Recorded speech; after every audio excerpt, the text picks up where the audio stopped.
Bom dia a todos, a paz do Senhor, amém? Quero agradecer a oportunidade e antes de mostrar aqui o meu slide, eu não sei como é que eu jogo, eu empurro pro lado aqui, é isso? Não foi não? Empurrar o outro também. Quero agradecer a oportunidade. Não me fizeram a pergunta, fizeram para o Anderson, mas se o Anderson não se importar, eu queria também complementar algumas coisas que ele disse, no que diz respeito a irmã fez uma pergunta do porquê, como que nós podemos preparar, uma próxima geração de missionários, e o Anderson colocou muito bem sobre a questão de nós pregarmos. Me ajuda aqui, eu não sou muito bom de coordenação motora. Abriu uma tela cheia. Acho que foi.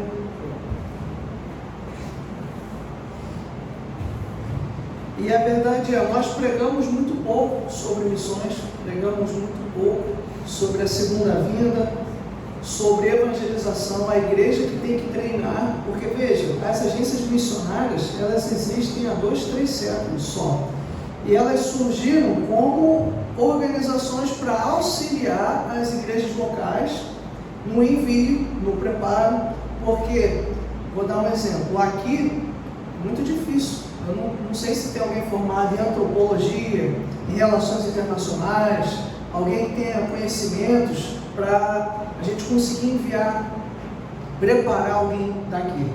Então, o que as igrejas começaram a fazer? A se comunicar e a preparar escolas, montar escolas para formar esses missionários. Existem muitos estudos que uma escola normal não vai conseguir atender, nem um seminário teológico. Questões de antropologia, questões de linguística para a pessoa aprender. Tem uma agência missionária no Brasil que é a Missão Além. A pessoa fica lá estudando e a missão, ela dá estudos, dá ferramentas para que a pessoa chegue numa aldeia e ela consiga decodificar, registrar aquele dialeto, aquele idioma, passar para a escrita e a partir de todo esse trabalho ela começar a pensar numa tradução bíblica. Então veja como isso é muito específico, como isso é muito detalhista, é muito difícil também, leva tempo.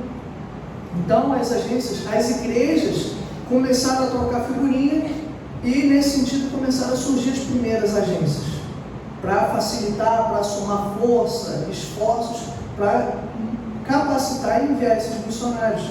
Só que, com o passar do tempo, ganhou-se a concepção de que é a agência missionária que envia. Não, as missões são da igreja.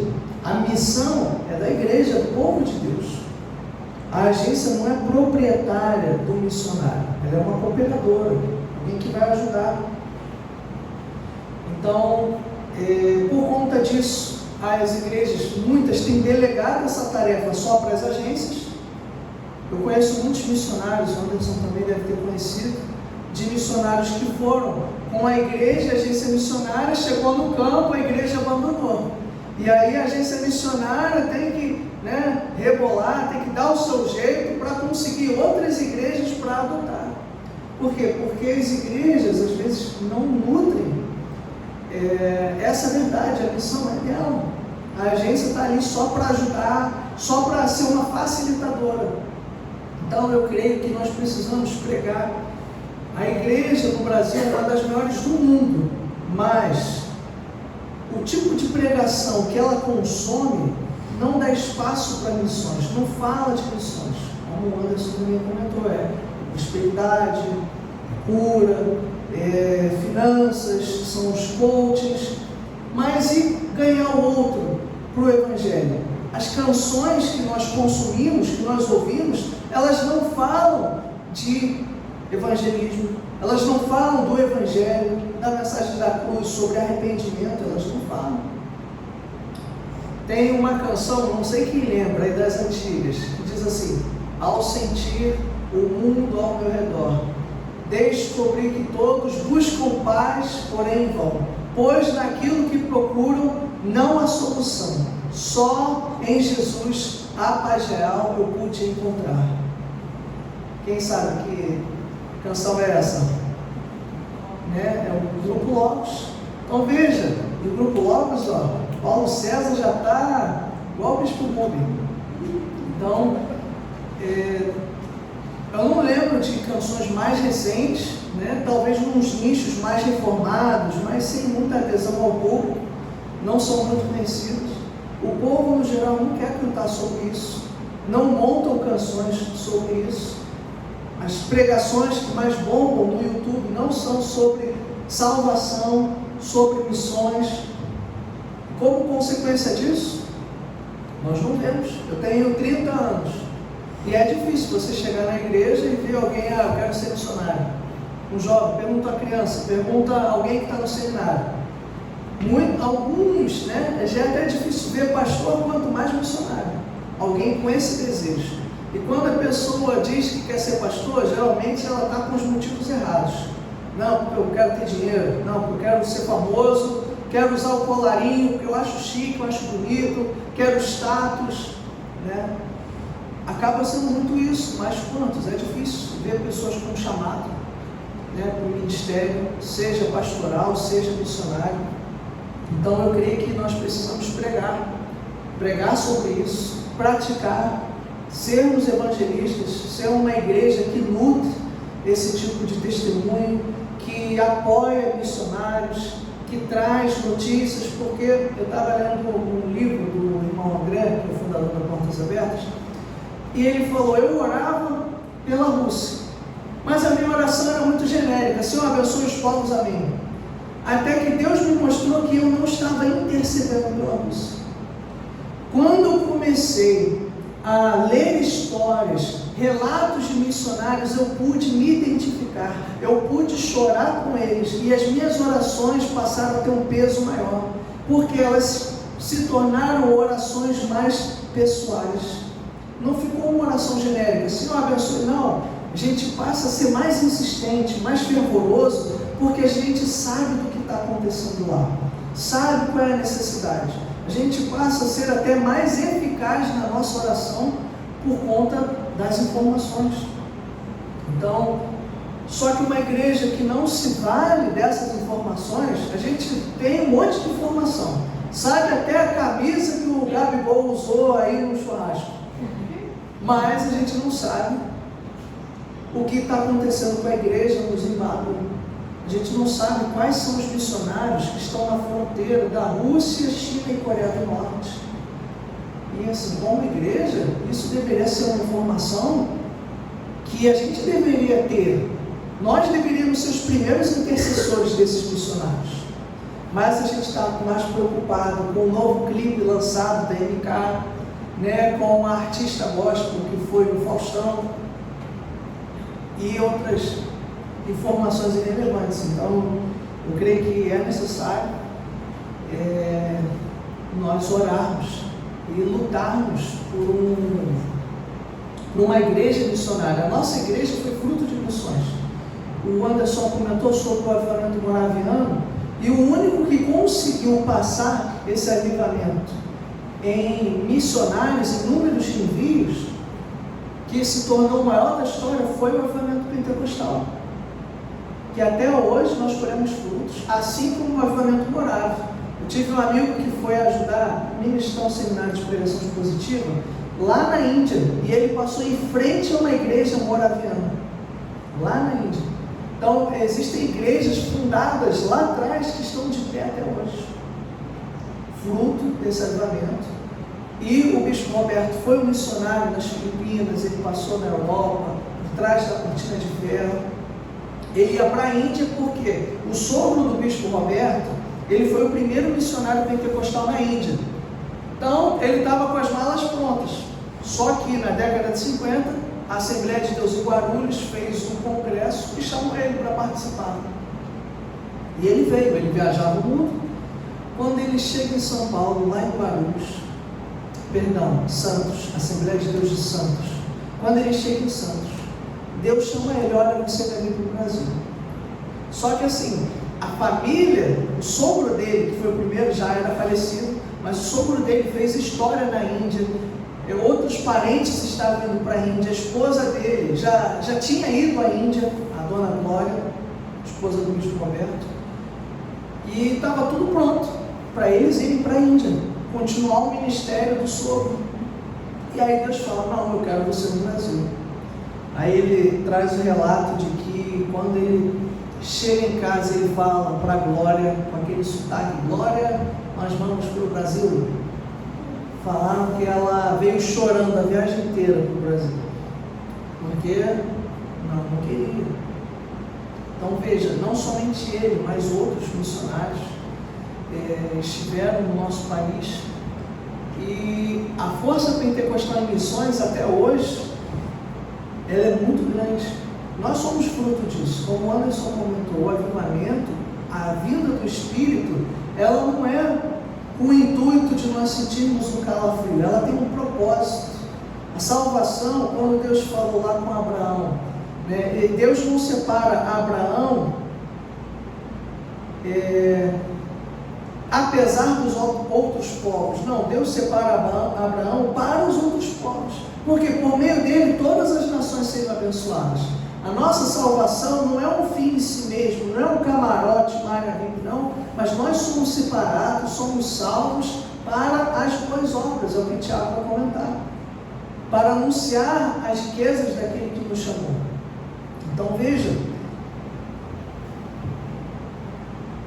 infelizmente nós temos nos acomodado com a nossa salvação, com a igreja, não temos cumprido a missão. Só que todo o contexto dos evangelhos, em João, quando Jesus chega, né, nos últimos capítulos, e sopra sobre os discípulos, ele fala, recebeis o Espírito Santo, agora vão, assim como o Pai me enviou, eu os envio. Em Mateus 28, quando ele chega e ele fala sobre o Espírito Santo descer, ele fala também sobre a grande comissão. Em Atos 1, ele diz, ficais em Jerusalém, mas recebereis o poder e sereis minhas testemunhas, tanto em Jerusalém, Judéia, Samaria e até os confins da terra. Ou seja, a vinda do Espírito sempre foi associada com o testemunho.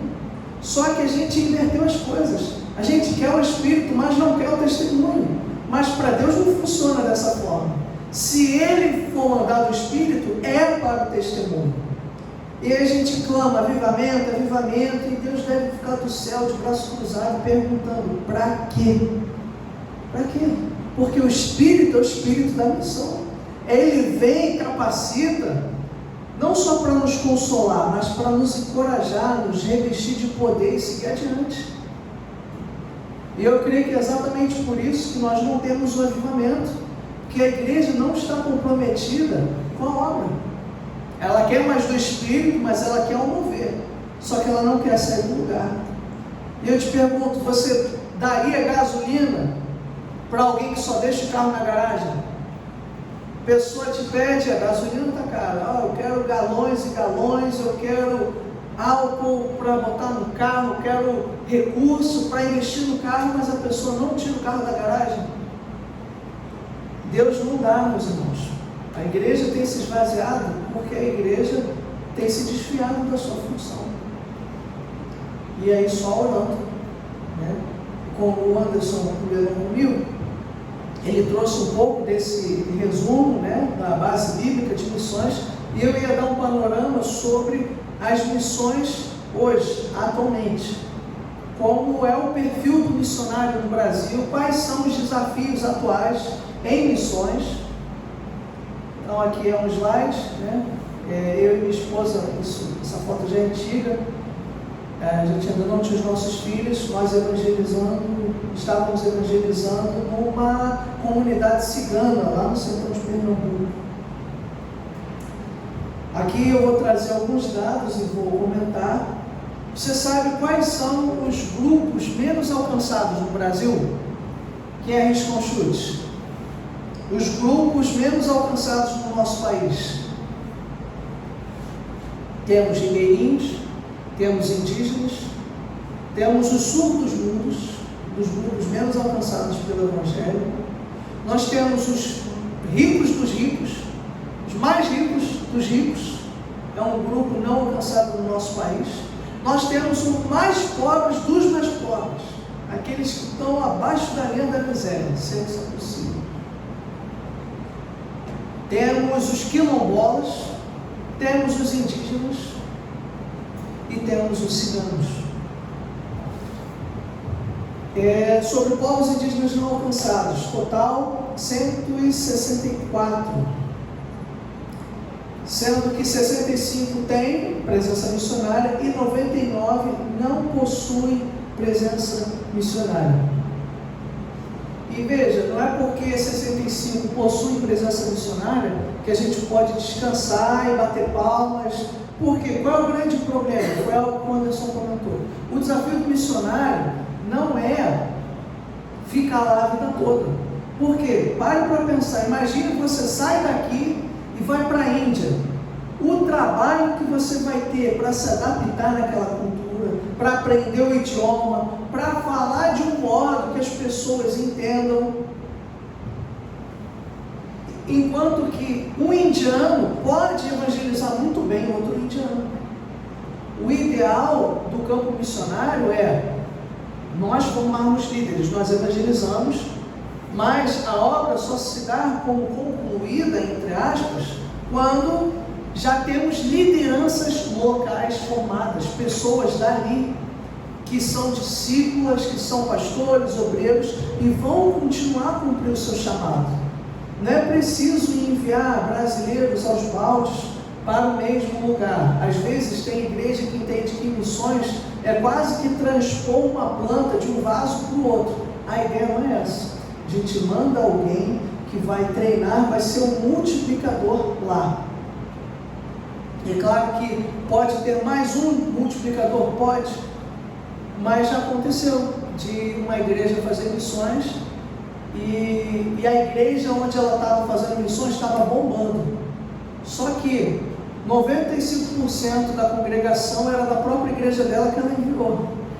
Ou seja, ela só transpôs, ela não tem nacionais. E é o nosso desafio. Nós temos uma igreja em Portugal, com o pastor Gonçalves. E é um desafio. Vai perguntar quantos nacionais portugueses tem? Pouquíssimos. Talvez 5. Enquanto que, na verdade, as igrejas em Portugal, elas possuem mais brasileiros do que portugueses. E aí eu te pergunto, a igreja está alcançando Portugal? Não. Por quê? Porque ela precisa alcançar aquele povo, alcançar os nacionais. Gente, qualquer pergunta, comentário, fique à vontade, Anderson também, contribuindo com sua experiência. Sobre a população indígena por região, a gente tende a pensar que só tem indígena, né, no norte do país, mas na verdade não. Temos indígenas no Nordeste, no Sul, no Centro-Oeste, que tem a quantidade por região. É claro que a maior parte é concentrada no norte do país, mas perceba, qual é a segunda região com o maior número de indígenas? Olha que curioso, Nordeste. E a gente não ouve muito falar de evangelizar os indígenas no Nordeste, as tribos que tem no sertão. Outro desafio, como eu comentei, dos quilombos. Tem muitos quilombos que não possuem igreja, não possuem uma congregação. Eu tive num quilombo chamado Volta... Não é Volta do Paraíso, eu esqueci o nome, enfim, o pessoal chamava de Volta e aí tinha outro nome, lá no interior do Piauí, uma cidade que, se você for abrir agora o Google Maps, nem no Google Maps aparece, que é Campina, eu vou lembrar o nome, gente, faz tempo, Campina, não é Campina Grande, é Campinas do Piauí, se não me engano. Lá, né, a 20 quilômetros adentrando o sertão, chegamos no quilombo, E veja, a gente é muito acostumado à questão de pensar no Nordeste, no sertão, com aquela igrejinha católica. O sincretismo existe, só que nos quilombos o candomblé é muito forte. Não há tanta figura católica. Então há muitos sinais, né, pessoas voltando de noite e uma bola de fogo e guiando o pessoal pelo meio do caminho. Há muitas visagens, há muita feitiçaria, há muitas coisas que aqui, talvez quem é crente desde a década de 80 e 90, quem já viu um pouco, né, presenciou questões de batalha espiritual, presenciaram. Lá isso é muito latente. No Rio de Janeiro tudo isso diminuiu, por quê? Porque a igreja avançou. A igreja empreendeu, mas no interior a coisa ainda é sinistra. O que demanda da igreja, mais intercessão, mais jejum, mais busca para lidar, para enfrentar esses principados, essas potestades.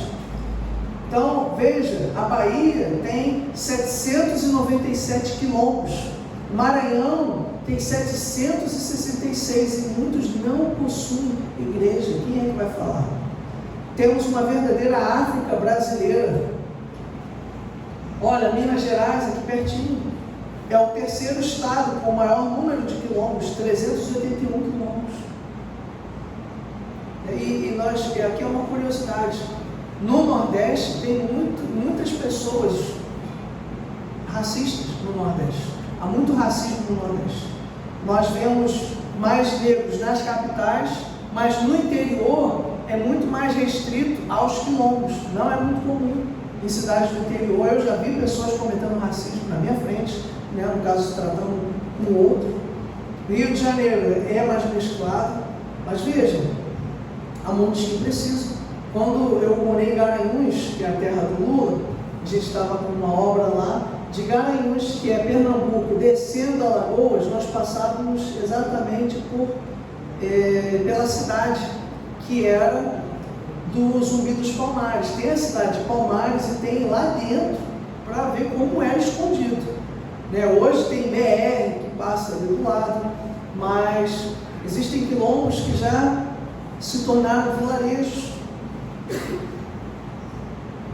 E há toda uma população que precisa ser alcançada. Muitas são pobres, carecem de ajuda, né, da igreja chegar com o evangelho e também demonstrando a diferença no testemunho, auxiliando, né, com questões de ação social. Porque veja, onde nós estivemos por um mês nesse quilombo lá no Piauí, não tinha jovens, meninas, não tinha, só tinha homens. Por quê?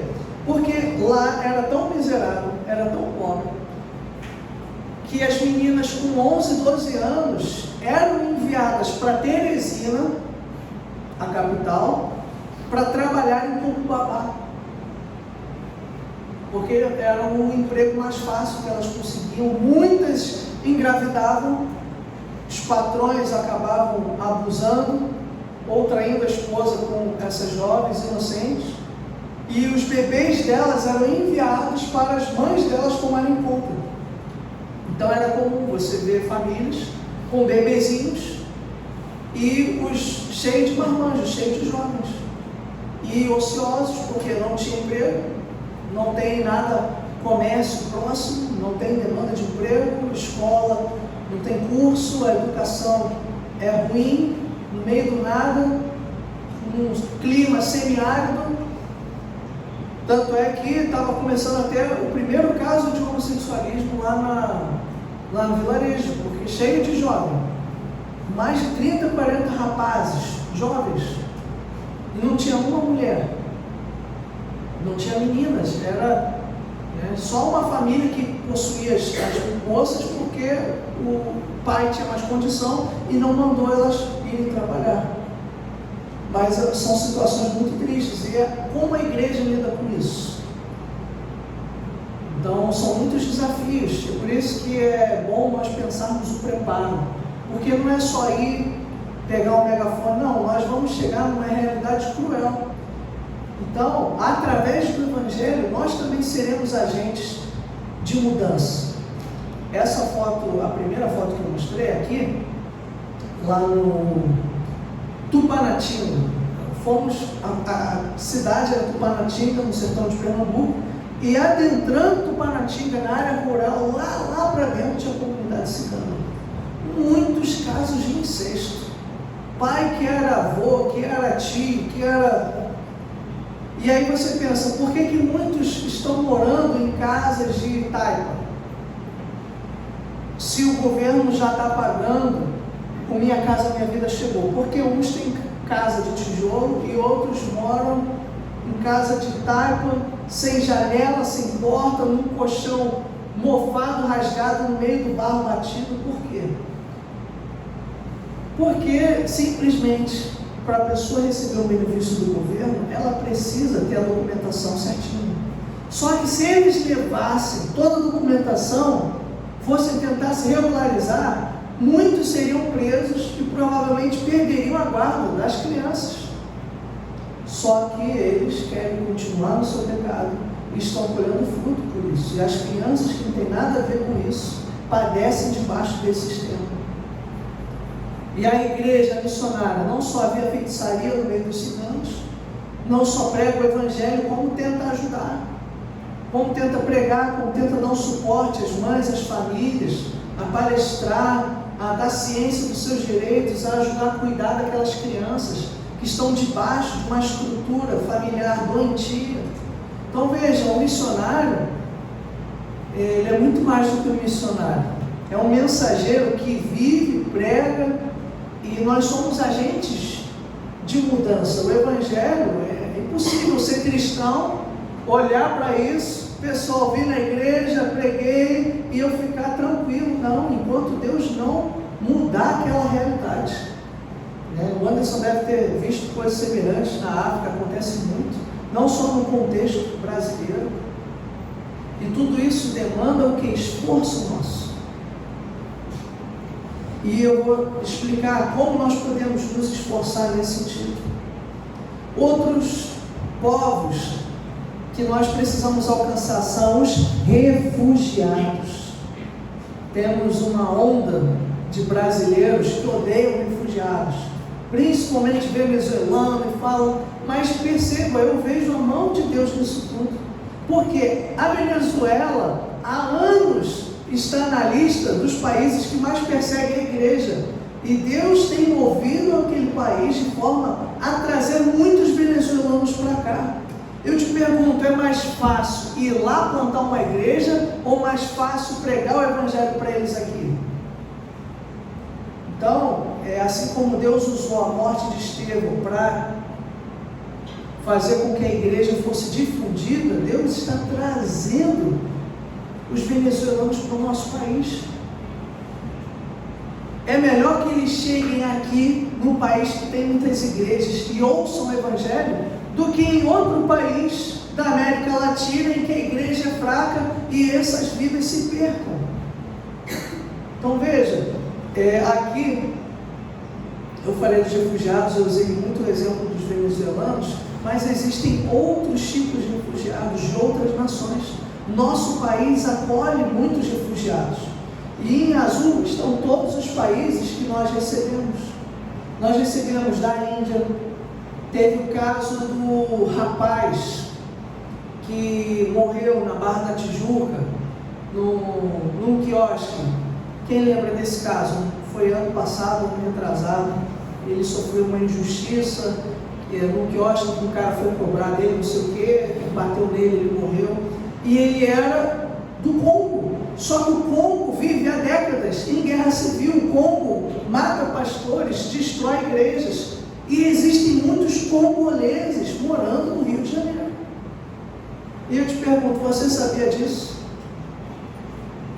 E mais ainda, você já ouviu falar de alguma iniciativa das igrejas para conhecerem esses grupos de refugiados e tentarem alcançá-los? Nós temos casos aqui na Baixada.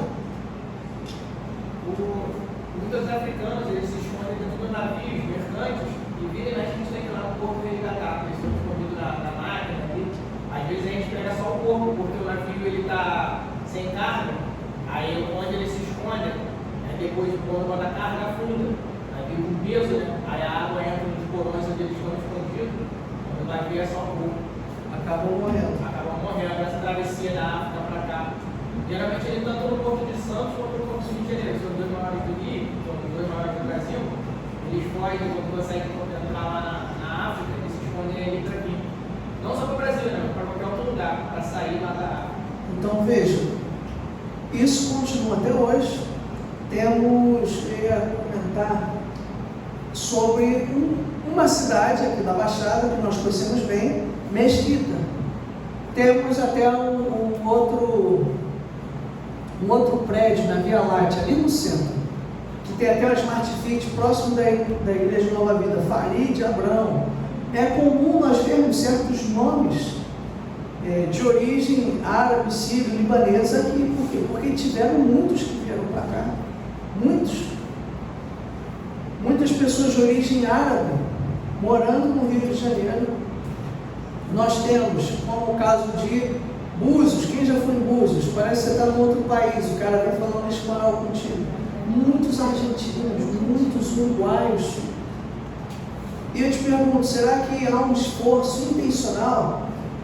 E aqui o próximo slide acaba me ajudando. Os países de origem, os países que mais mandam, os refugiados que mais chegam são dessas origens, da Síria, do Congo, da Colômbia, da Angola e da Palestina. Vai plantar uma igreja na Palestina hoje, manda um missionário para lá, vai ser um envio bombástico. Tem a Angola, que também já passou por guerras civis. Temos a Colômbia, que padece praticamente um narco-estado. Temos a Síria, que vive uma situação intensa de guerrilha. Então, perceba, só que nós não vemos esse esforço por parte das igrejas em descobrir, em chegar às prefeituras e tentar mapear, em dar uma assistência. Tem vários colombianos, interessante isso, aqui em Nova Iguaçu. Minha sogra ficou até com medo, porque o pessoal falando espanhol, botando só música, um monte de colombiano morando aqui, Jardim Nova Era, um monte, não era pouco não. Tem vezes que eles fazem comunhão lá, fazem churrasco, ficam os carros na calçada, o pessoal falando. E aí o nosso desafio como igreja é nós conhecermos. Se nós não pudermos ir para outro país, Deus já está trazendo eles para perto da igreja. Interessante que até na igreja lá do pastor Gilson, tem um obreiro que é de Angola, ele veio com toda a sua família. Então, essa realidade de refugiados não está distante de nós. A verdade é, estamos tão preocupados com os nossos problemas, que passa desapercebido. Alguém com uma fala diferente, alguém com uma aparência diferente, e seria uma chance de nós fazermos amizade, demonstrarmos o nosso amor, de sermos igreja para esses. E veja, os estados que mais recebem, São Paulo, Rio de Janeiro. Rio de Janeiro é o segundo estado. Temos muitos refugiados para evangelizar aqui. Fala também sobre os ribeirinhos do Amazonas. Os que estão com o pontinho verde são os que têm presença evangélica. Você está conseguindo ver o pontinho verde? Se você for daltônico, me perdoe, porque só tem verde e vermelho ali. E os que estão com o pontinho vermelho são os sem presença evangélica. E aí? Estamos alcançando a Amazônia?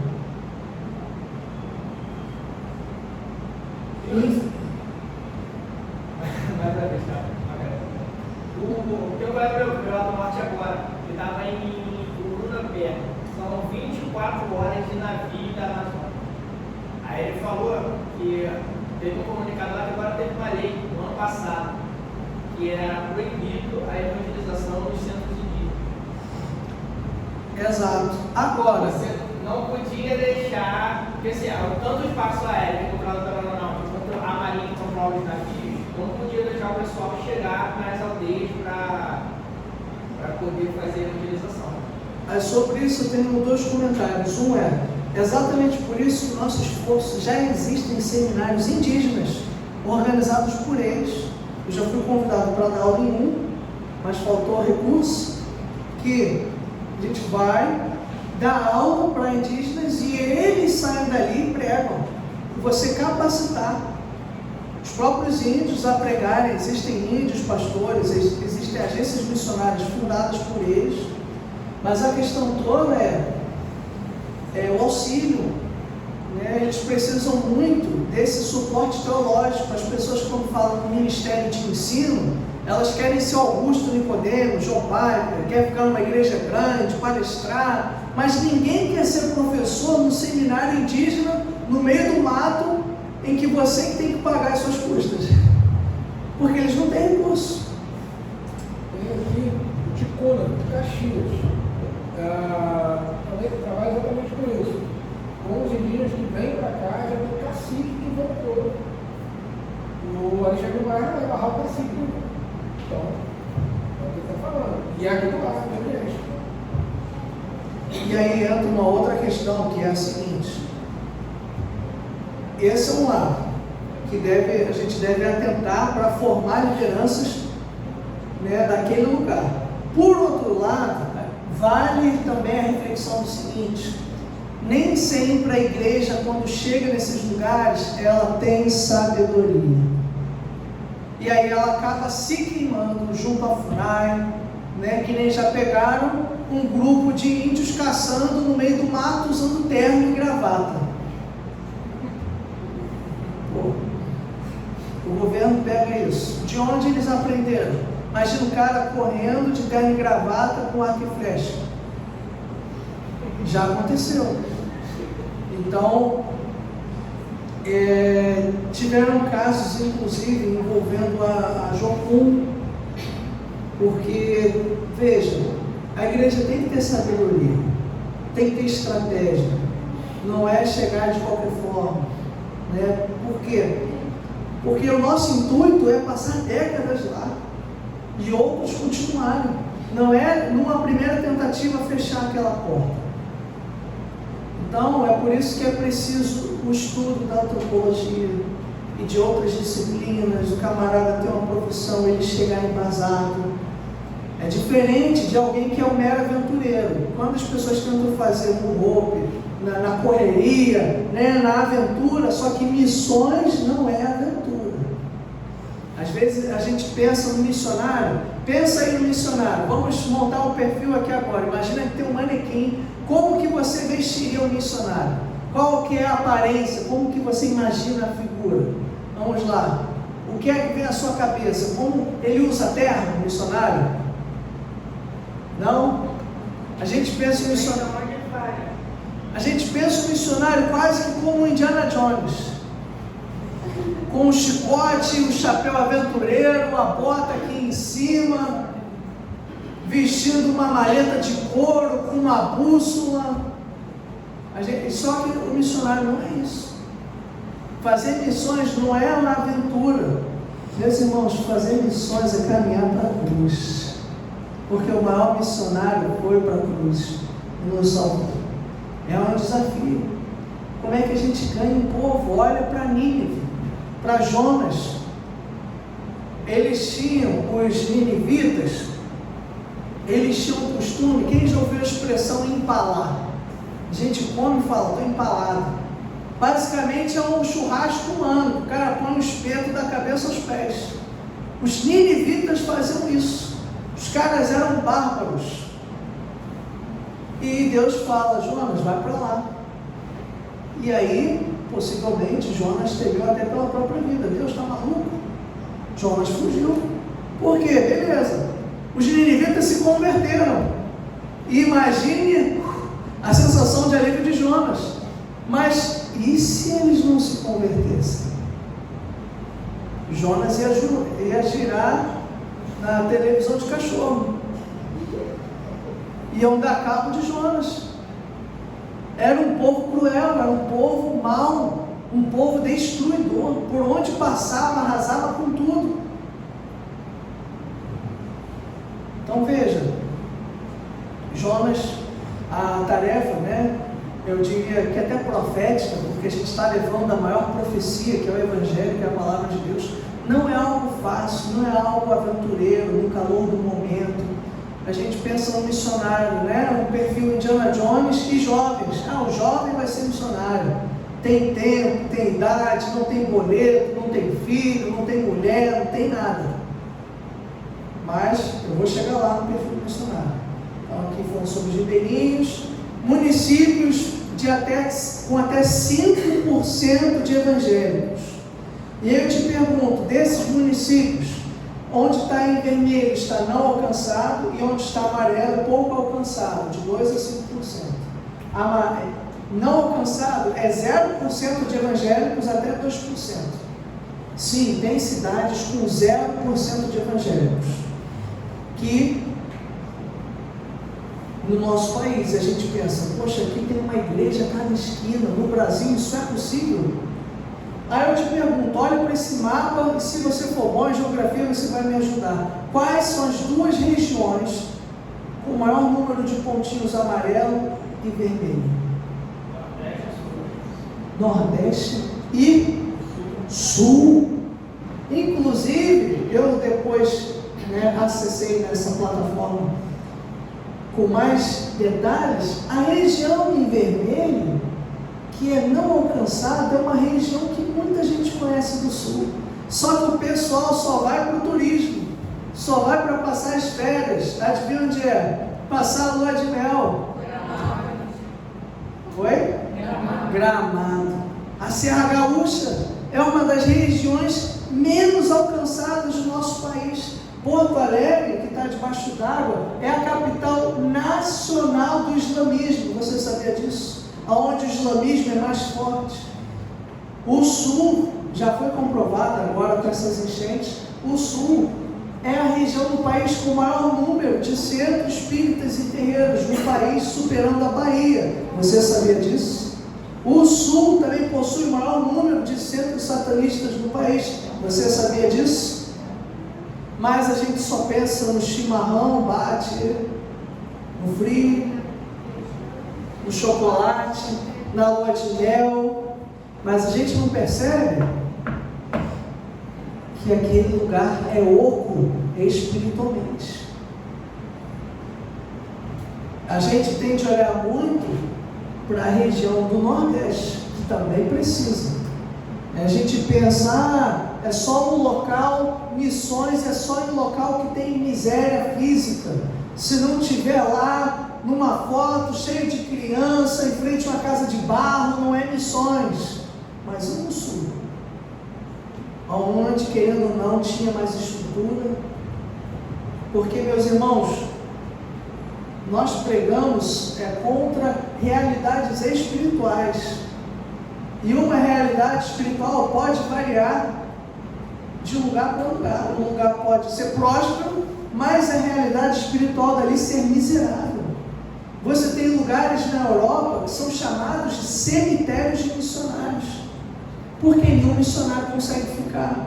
É um local próspero como a Itália, é um local turístico, é um local abundante,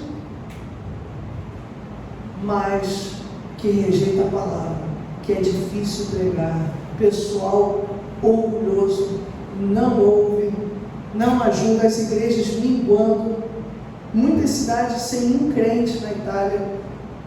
E aí? Mas se o missionário falar, Deus me deu a direção para ir para lá, a gente logo pensa, o cara quer ser turista. Na verdade não é.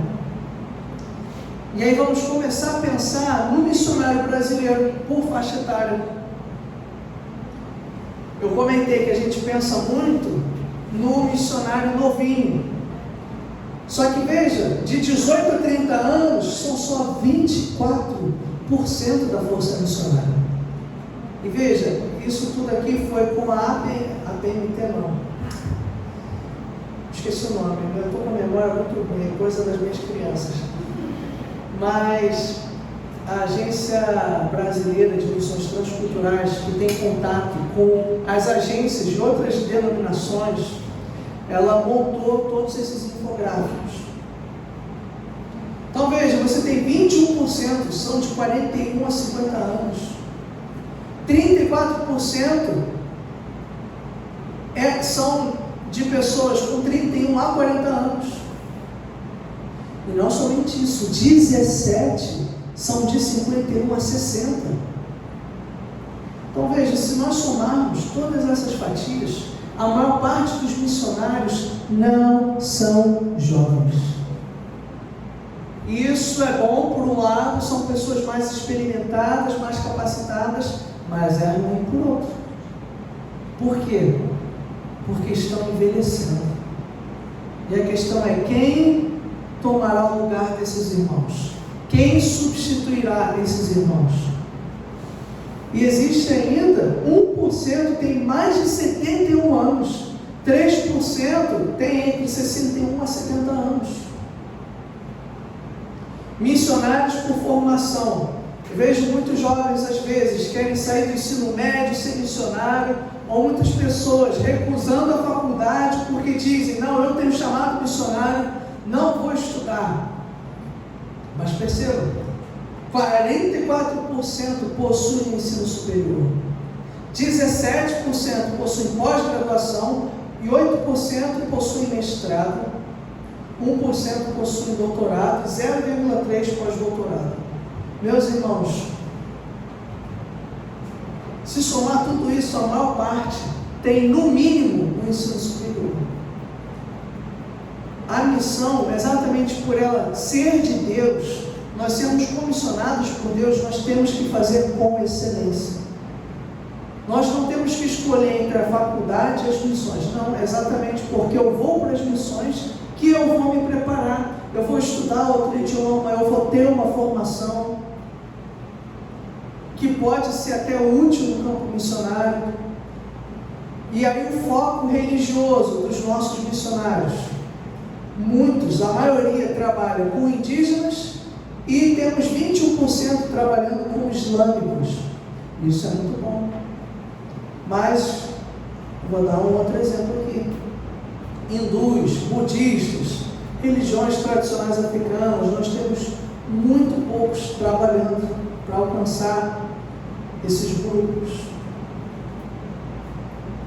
E por ministério, porque vamos lá, quando você pensa em igreja, todo mundo faz a mesma coisa?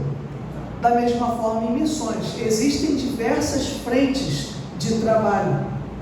A maior parte trabalha com evangelização, 41%. Depois, plantio de igrejas. Mas veja, existem áreas aqui que são tão importantes quanto, e nós temos pouquíssimas pessoas trabalhando. Eu vou dar um exemplo: tradução bíblica. Nós só temos 9,9%. Temos pouquíssimas pessoas trabalhando com tradução bíblica. E ainda temos muitos dialetos que não possuem um versículo bíblico, muitos idiomas. É difícil. Você já viu na internet algum missionário sobre tradução bíblica? Alguém chamado? É difícil ver. E aí que entra a resposta da nossa irmã. Nós temos que orar por isso, temos que pegar essas necessidades, montar uma lista de oração, culto de domingo. Vamos orar, porque o chamado não sou eu quem dou, não é esse slide, é o Espírito Santo. Vamos orar para que Deus levante pessoas para trabalhar em tradução bíblica, para darem suporte missionário de campo. Um exemplo: eu sou tímido, eu tenho um chamado missionário, mas eu sou tímido. Você pode trabalhar com a logística missionária, você pode ser um facilitador, pode ser alguém que investe, pode ser alguém que visite missionários para dar ânimo, para fortalecer. Ele está com a família lá no Zimbábue, você ajuda a família dele aqui, você visita a mãe dele que é idosa, você transmite notícias, você é um mediador. Existe também a questão de profissionais em missões, pessoas que usam a sua profissão em prol. Alguém que é enfermeiro, vou dar um exemplo: montar um hospital na China e todos os funcionários daquele hospital são missionários. É claro, eles não entraram como missionários, eles entraram como profissionais, mas ao realizar atendimentos, eles vão pregando o Evangelho. Do maqueiro ao diretor do hospital, todos são missionários, que vieram de fora, possuem um visto de enfermeiro, de médico, de técnico. Então, profissionais em missões. Ensino teológico, que precisamos muito, são 24% só trabalhando com ensino. Faltam professores no campo missionário para ensinar a Bíblia. Tem muitos lugares, como por exemplo Moçambique, tem pastores em Moçambique, mas qual é uma das maiores lutas de Moçambique hoje? É treinamento das lideranças, é mobilização dessas lideranças para continuarem alcançando. Pesquisa também, algo importante para levantar necessidades, estratégias. E essa aqui me entristece muito, cuidado missionário, 1,3%. Sabe por quê? Missionários também têm filhos, missionários também passam por lutas no casamento, e muitos ficam abandonados no campo. O fuso horário já não ajuda, o contato com a igreja diminui. E o cuidado missionário é algo que a igreja pode ajudar, junto com a agência, de entrar em contato, de ver as necessidades, de acolhê-los, permitir que eles tenham férias. Poxa, vou mandar uma equipe para te substituir o mês de janeiro e você descansar. Porque nós estamos falando de realidades em que é muito mais do que uma CLT, do que 40 horas semanais. O povo vive na casa do missionário, é intenso, é a batalha espiritual, é um local sem ter estrutura. Eu morei no sertão, um local cuja internet era rádio, tinha antena, ventava, já era internet, não tinha um sofá dentro de casa. Então, imagine, está com a esposa, crianças, às vezes a educação não tem uma escola boa, eles têm que apelar para homeschooling, outras estruturas para a criança aprender de alguma forma. E aí cresce de importância o que? Ministérios que vão cuidar do missionário. A síndrome de burnout, que é do esgotamento, é muito comum no meio dos missionários. E aí quem está cuidando daqueles que cuidam, daqueles que vão à frente? Então é o tipo de ministério que nós precisamos orar para Deus levantar. A maior porcentagem do sustento dos missionários, 46% vem por mantenedores pessoais. A maioria depende de oferta, de irmãos, de igrejas que fazem ali uma vaquinha, enviam cada um na sua disponibilidade, 50, 100, 20 reais. 26% da própria agência. Por que tão pouco? Porque as agências também dependem de ofertas. As agências não têm fonte de lucro. Umas vão vender CD, camisa, mas isso não é o suficiente. Porque para pensar, o camarada está em outro país, aí tem que converter, tem as taxas de câmbio para o dólar na pandemia. O euro chegou a R$7. Aí imagine quem possui missionários na Europa. Imagine quem está na África e depende muito do dólar. E aí com a alta do dólar, para a gente ofertar tem que ser muito mais. Então isso até... É por isso que a gente ora pela economia do país também, pelo dólar, por isso, não por mamon, pelo dinheiro, não, mas porque se o dólar abaixar, o recurso que nós enviamos vai dobrar, vai ser multiplicado. Né? 34% são outros contribuintes, são igrejas, mas a maioria são mantenedores que o próprio missionário levanta. Quais são as maiores dificuldades das agências missionárias? Quem pode ler aqui primeiro? A área financeira. Agora, tão triste quanto isso, porque veja, somos mais de 42 milhões de crentes. Se a gente quiser lotar o Maracanã, a gente pode botar a torcida do Flamengo no chinelo, porque crente é muito crente. Temos igrejas que possuem canal de televisão, podcasts, rádios, temos pastores milionários, Mas a maior dificuldade das agências missionárias é a área financeira. Nós pregamos tanto sobre prosperidade, muita gente ricaça nos púlpitos, mas a maior dificuldade das agências missionárias é financeira. Então, o problema não é dinheiro, porque dinheiro tem. O problema é a visão. Infelizmente. Outra coisa, qual é a maior dificuldade? A segunda. Quem pode ler? Falta de missionários. Falta de missionários, faltam pessoas, ninguém quer ir. E às vezes até com razão, eu vou lá me desdobrar para o interior, para ser abandonado pela minha igreja, eu com esposa, eu com filhos, sem ter recurso financeiro. As pessoas não vão. Né? Eu sei que o chamado, a pessoa vai, se de fato ela for chamada, mas nós como igreja, nós precisamos auxiliar, pavimentar esse caminho, ser um suporte para os missionários, mobilização, novamente cuidar do missionário. As agências têm dificuldade, não é que ela não queira cuidar desses missionários, mas ela não consegue fazer tudo. E por aí vai. Área estratégica, logística, treinamento.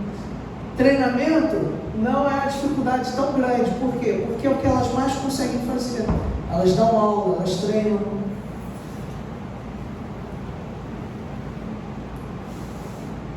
Deixa eu abrir aqui um outro slide. Acho que isso talvez tenha uma ou outra informação sobre. Gente, alguém, se quiser, pode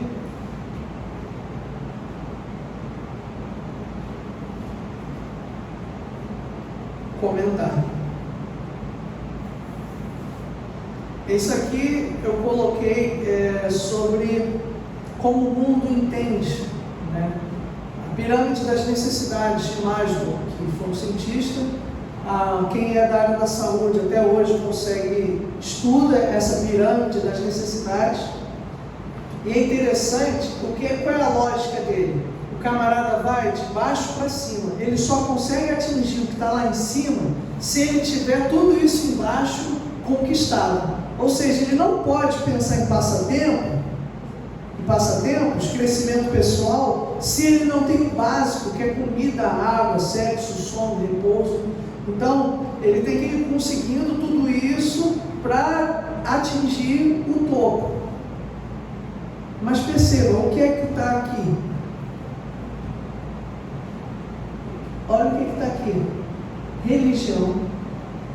Ou seja, ele só vai conseguir ouvir de Deus se ele conseguir tudo isso que está embaixo.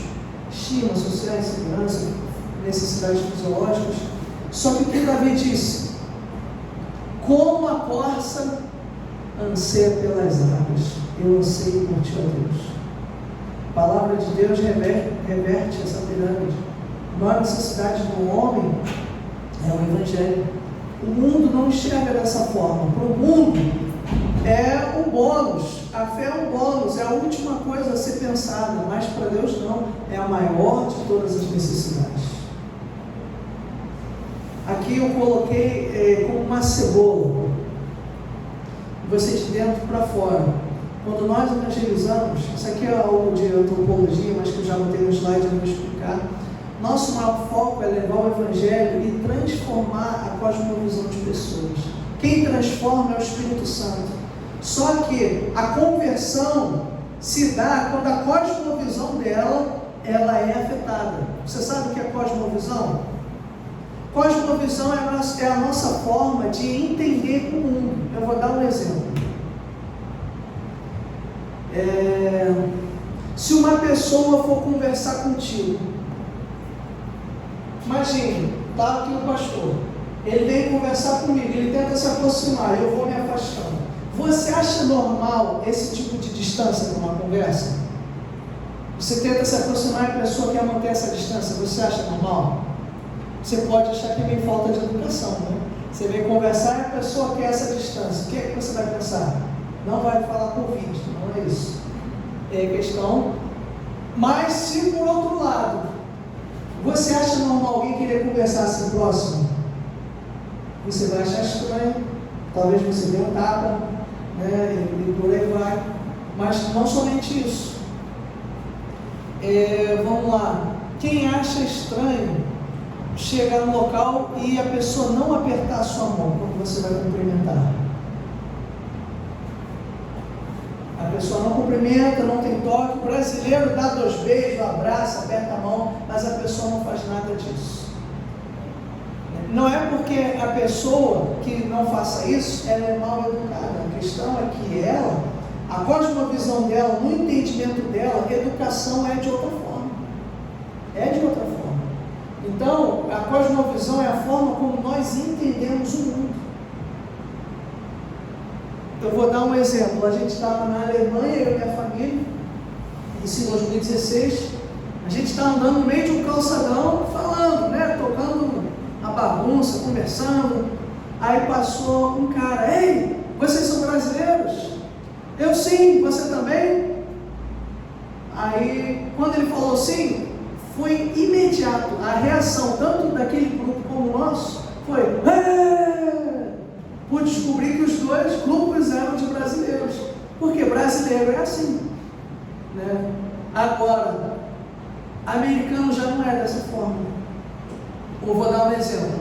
Qual é a refeição que o brasileiro mais gosta? Café, almoço ou janta? Almoço. Aquele churrascão.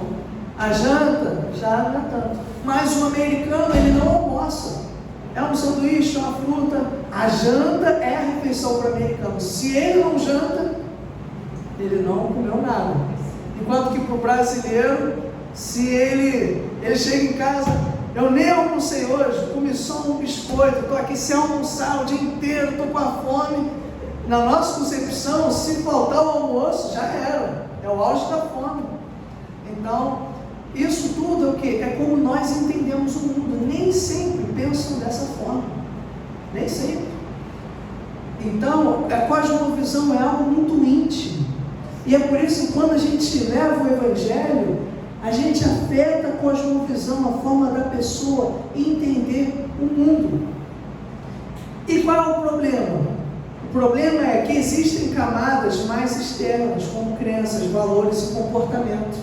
A pessoa veio para a igreja, veio aqui na frente, chorou, o pastor orou, expulsou os demônios dela. Aí no domingo seguinte ela vem de paletó, falando glória, ouvindo o irmão Lázaro, tocando pandeiro. Naturalmente as pessoas vão olhar e falar: esse é crente. Mas eu te pergunto, a mudança aconteceu aonde aqui nessa cebola? No comportamento. Mudanças devem acontecer no comportamento? Sim, mas infelizmente a gente trata como convertido quem só mudou nessa esfera, mas a cosmovisão não foi alterada, ela continua mudando. É o típico crente que está aqui e posta horóscopo no Instagram. A pessoa que vê a lua que está em Marte, Júpiter. E por que a pessoa vê horóscopo? Porque a cosmovisão dela não foi afetada pela palavra. Ela não entende que os astros nada falam, que quem organiza os astros e que é soberano é Deus, é Ele que fala, não é estrela, não é a organização estelar, não, é Deus, é Ele que possui o nosso destino, é Ele que profeticamente pode usar algum irmão na igreja para falar algo comigo, ou pela palavra Ele ministrar o meu coração. Não são os búzios, não é o tarô. Mas por que a pessoa, ela tem aparência de crente, ela vem para cá, mas ela continua com certos costumes errados, porque ela não compreendeu a cosmovisão. Eu vou dar um exemplo muito prático. Como que a gente ensina um católico a não acender vela? Não vai dizer que aquecimento global vai acabar com fumaça, não é isso. Qual o argumento a gente pode usar para dizer para a pessoa parar de acender vela? Você já parou para pensar?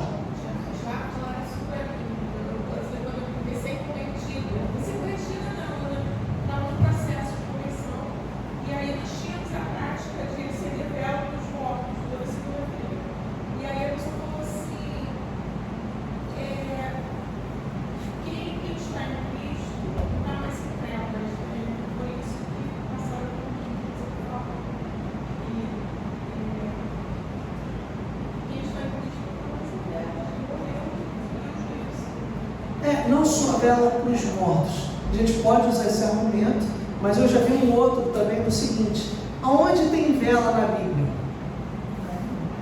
Quem lembra? Que lugar possuía o candelabro com velas? O tabernáculo. E qual era o sentido do candelabro? Era a questão da presença de Deus. Tanto é que em Apocalipse o anjo fala: se você não se arrepender, eu tirarei o candelabro de você, eu tirarei a minha presença. A luz significa presença, a vela no caso, né? Tanto é que essa luz, essa vela ficava acesa dia e noite lá no tabernáculo. E aí pela Bíblia você vai mostrando para a pessoa dizendo, só que Jesus ele inverte, porque agora a presença não vai estar no tabernáculo, ele chega e diz: vocês são a luz do mundo, a minha presença vai andar com vocês. A gente não precisa acender vela para representar uma presença em casa, diante de uma foto, de um santo. Por quê? Porque a presença dele está em nós. Então veja como que pela palavra a gente vai trabalhando a cosmovisão, e isso leva tempo, isso se vai pelo discipulado, convivendo com as famílias, abrindo a palavra, conhecendo. Não adianta, é muito simples chegar e dizer: não fala palavrão, põe terno, larga a cachaça, fala da glória. A pessoa vai virar o kit crente do Mercado Livre. É fácil, mas trabalhar a cosmovisão é pela palavra e demanda tempo, é com o discipulado. Por isso que o missionário vai e assim, a gente tem uma forma muito mercantilista de avaliar a igreja. A igreja tem sucesso se é grande, se o pastor é rico, se a igreja mantém o pastor, se a igreja tem uma entrada alta, se a igreja tem um ministério que bomba nas redes sociais, tem o culto pop, o Adriano Imperador vem aqui no culto visitar. As pessoas avaliam dessa forma. Mas veja, a igreja tem sucesso se ela discipula pela palavra, se pessoas são transformadas não somente na sua aparência, mas como um todo, nos seus valores, na sua cosmovisão. Porque o que mais tem, infelizmente, não são crentes, são pessoas que foram adaptadas a uma cultura gospel, pessoas que estão acostumadas a uma maneira de ser evangélica, mas que não se converteram ao evangelho. Porque para haver conversão, o evangelho ele tem que ser completo e ele tem que atingir isso aqui. E só o Espírito Santo faz isso. A gente apresenta, a gente discipula. Isso tudo demanda tempo. Demanda tempo. Como eu falei, a gente avalia mercantilisticamente uma igreja, mas o missionário vai e passa a vida toda. Por quê? Porque é um trabalho de formiguinha. É um trabalho que eu e você temos que fazer. Esse é um desafio. Amém? Não sei se eu só piorei a cabeça de todo mundo. Alguém tem alguma dúvida? Eu tentei falar sobre o perfil dos missionários hoje no Brasil, né, complementando a base bíblica que o nosso irmão Anderson trouxe. Porque hoje nós temos esses movimentos migratórios e a forma de se fazer missões mudou um pouco também. Tínhamos um modelo igual o William Carey, que chega no local pobre, modelo Ronaldo Lidório, mas cada vez mais o rearranjar, né, do mundo, a gente vai ficar mais próximo do modelo do irmão André. Quem sabe quem foi o irmão André? Ele fundou as Portas Abertas, ele contrabandeava Bíblias, ele foi mais perseguido. A gente cada vez mais está migrando para esse modelo de um missionário mais sigiloso. E a nossa igreja não é sigilosa. Eu vou dar um exemplo. Teve o pastor Romero Aziz, alguns talvez conheçam ele na Missão Mais. Ele foi enviar um casal para o Iraque, só que ele borrou a foto. Só que mesmo borrado, dava para ver que o cara devia ter 1,80 m, 1,90 m, barbudo, a esposa ruiva, ele meio gordinho. E aí para pensar, o serviço de inteligência do Iraque, só chegar com a foto borrada, ele pega a listagem de visto e passaporte de todos aqueles que estão adentrando o Brasil e vê dos brasileiros quem se encaixa naquele perfil. Já era, já achou o camarada. E a gente não se liga nesses detalhes. E aí o que era para ser envio missionário pode ser aquilo que vai comprometê-lo a chegar. Porque, meus irmãos, não é coisa de 007. Cada governo tem, como o Brasil tem, os seus sistemas de inteligência para plotar, para perseguir aqueles que ele considera ameaça, assim como na Rússia fazem isso. Eu tive com um vice-cônsul do Brasil em Moscou, ele é oficial de chancelaria do Itamaraty, e ele falou que o pessoal na igreja, ele frequentou a Bola de Neve na Rússia. Ele foi praticamente um pastor auxiliar lá. Iam espiões da Rússia no meio do culto. Chegava, tirava foto, filmavam. Eles sabiam, ele aprendeu a plotar quem estava no culto, mas que não era dali, que estava só para levar informações para o governo. Os governos acompanham as igrejas dessa forma. Então veja, a igreja, a cada vez mais se aproximando da volta de Cristo, o governo do anticristo, os últimos dias, a gente vai ter que aprender a ser mais discreto, a ter mais estratégia, a ter mais sabedoria, porque quando forem nos perseguir, vai estar tudo escancarado.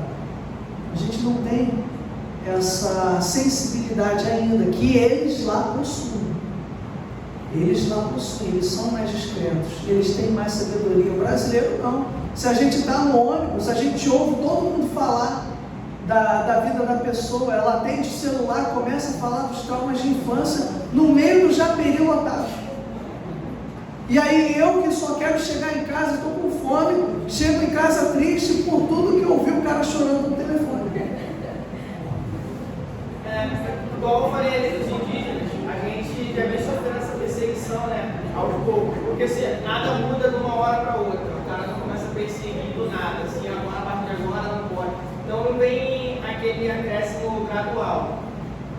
Em 2003 foi para o indígena, hoje eu botei até lá no grupo dos nossos professores, acho que agora o Congresso deu até a volta, a pregação dos presídios. Então esse crescimento gradual da perseguição da igreja no Brasil, eu acho que daqui a pouco a gente vai estar igual no Canadá, onde a gente não pode falar que é da igreja e é para a pessoa do lado, porque se a pessoa a gente falar, a gente vai preso, não pode pregar. E aí que está, o evangelismo pessoal sempre foi a arma da igreja. A gente tem uma forma, a gente pensa o seguinte, quando se fala em evangelismo, o que é que vem à nossa mente? Cartazes, panfletos, todo mundo com a camisa igual, andando pela rua, ou um culto na praça que só vai, é incrível, faz o culto, só vai crente, só está a igreja. Essas ferramentas funcionavam no passado, mas hoje se torna um desdobramento do que acontece aqui.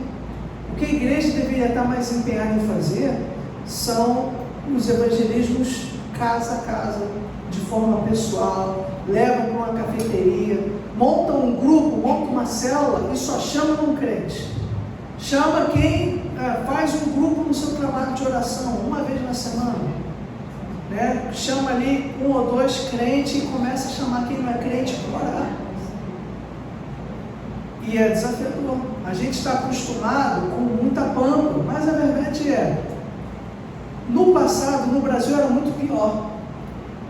Então, o que hoje acontece no nosso país não é nada comparado à perseguição, eu não diria nem do governo, de todo mundo, porque a maioria do Brasil não era crente.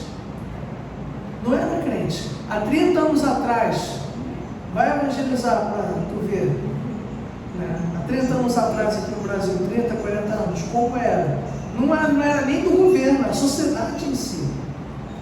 Então, a gente precisa orar, para que Deus possa nos avivar. Ele mande o Espírito, seu Espírito, para nos impulsionar para a missão, com poder, com sinais, pois Deus não mudou, e a gente precisa dele. O desafio é muito grande, são muitas frentes, e poucos obreiros. Como diz o famoso ditado popular, que é quase versículo, é muito grande o Ceará e poucos cearenses. E nós precisamos de trabalhadores para a Seara. Outra dúvida, como é feito essa questão de alcance de povos que são praticamente não alcançados? Como assim? Na Coreia do Sul está tendo um crescimento muito grande de cristãos. Em contrapartida da Coreia do Norte, que é praticamente integrada, não está tendo, muito pelo contrário, a perseguição está ficando maior, onde o governo executa em praça pública as pessoas que são pegas como pilha de casa. Então, como é que é feita esse aporte aos funcionários que temos aqui nesse país, por exemplo, Coreia do Norte? Vamos lá. Aí que tá, tudo são estratégias. A Coreia do Sul é um outro extremo, a maior igreja evangélica do mundo fica lá. Inclusive, eles estão mandando, ele e as Filipinas, mais missionários do que o Brasil. Você já viu o tamanho das Filipinas no mapa? Mandam mais missionários do que o Brasil. Eu tenho amizade com a Nilda. A Nilda é a primeira missionária brasileira a entrar na Rússia. Ela chegou assim que a cortina de ferro caiu. Ela já é uma senhora. Ela é casada com um russo. E ela mandou as fotos para mim, posso até mostrar depois, foi semana passada. Ela teve na fronteira russo-sino-coreano, né, na fronteira entre a Rússia, a Coreia do Norte e a China. Ela teve na fronteira semana passada. Ela mora atualmente em Vladivostok, na Rússia, no extremo. E Vladivostok recebe todo dia, vão grupos e grupos de norte-coreanos trabalhar lá e depois voltam no fim do dia para a Coreia do Norte. É a cidade mais próxima da Coreia do Norte.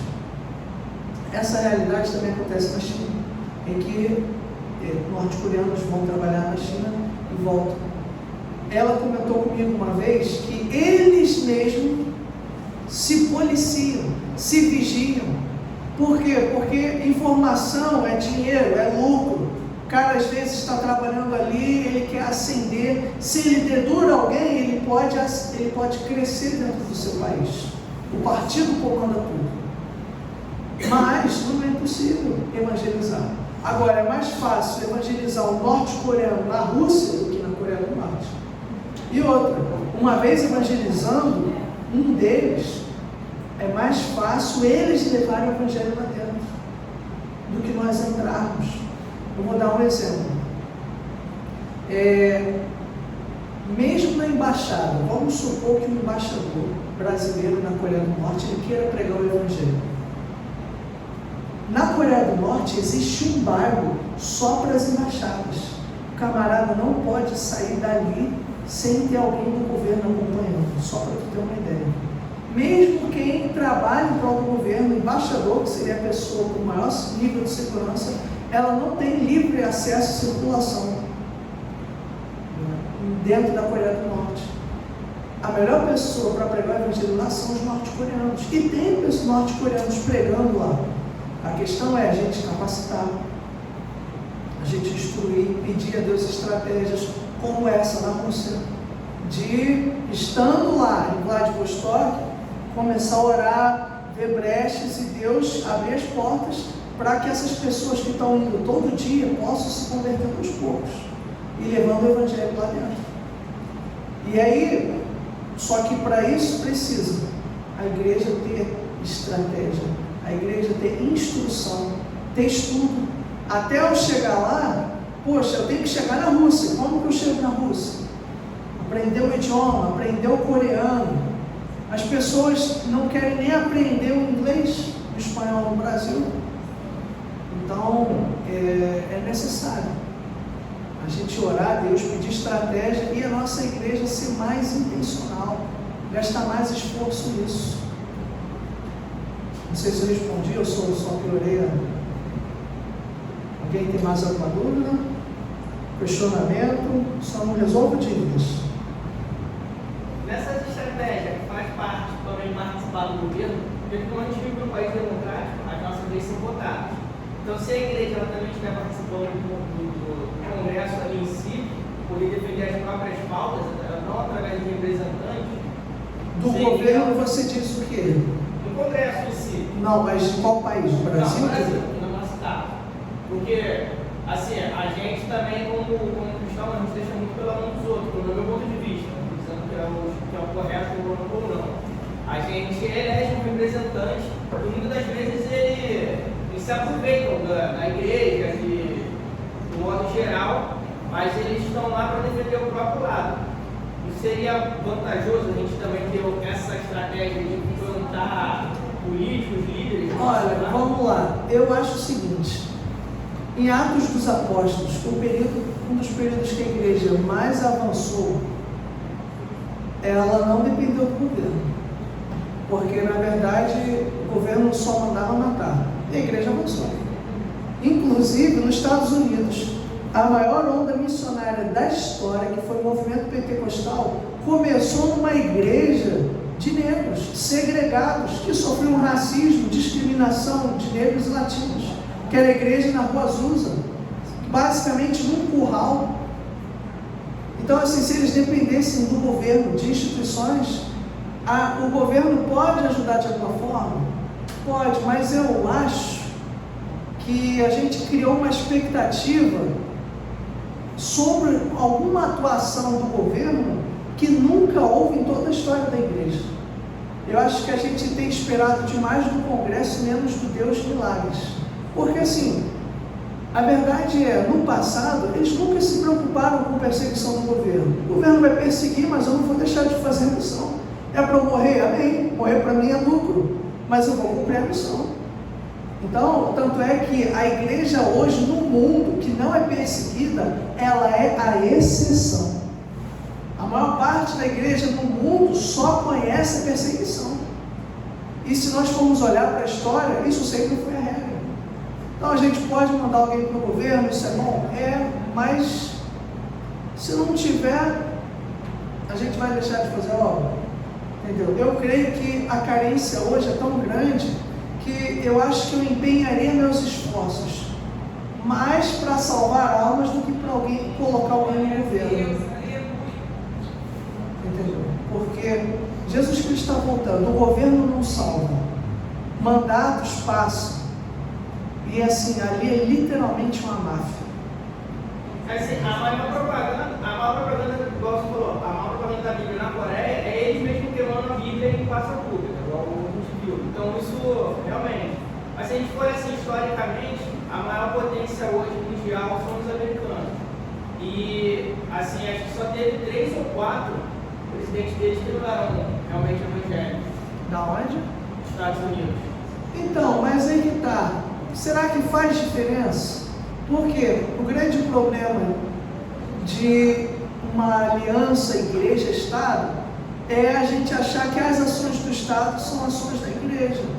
Os Estados Unidos já fez um monte de atrocidade ao redor do mundo. E por conta disso, como está muito entrelaçado o protestantismo e os Estados Unidos, muitos países perseguem os cristãos porque olham o Evangelho como se fosse algo dos Estados Unidos, entendeu? E aí a gente tem que separar as duas coisas.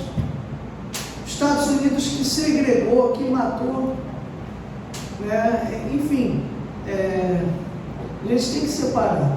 Tem cristãos lá? Tem. Políticos cristãos? Até tem, mas política é muito complexo.